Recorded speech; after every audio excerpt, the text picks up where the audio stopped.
Sumikahi, sumpikili, Bisa anyang zodi, Masyan hong bol hitualo.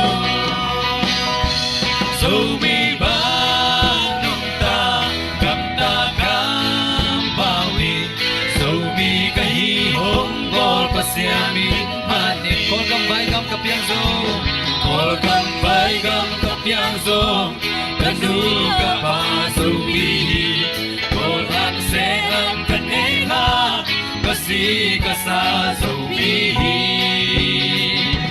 Zo lai zo pao take away, Kol pao vai pao kasyam zo, Kol mi vai mi kolo, Sumikahi, Sumikahi, sumpikili, Bisa anyang zodi, Masyan hong bol hitualo. Sumiban nung ta, Kamta kampawi, Sumikahi hong bol pasyang binpan.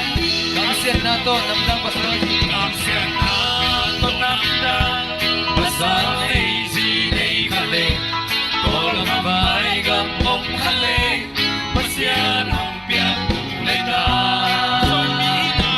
Sumihina chay sakni, Sulay zo pausin sakni, Pahizo amasapen, Sumididei.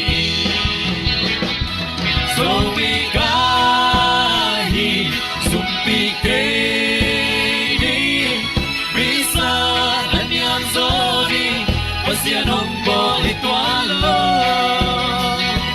Sumiban nung ta, Kamta kampawi, Sumikahi hong bol pasyang binpati. Sumikahi, sumpikili, Bisa anyang zodi, Pasyan hong bol hitualo.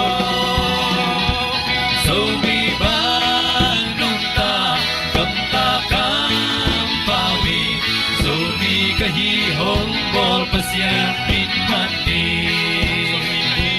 Sumikahi hong bol pasyang binpati.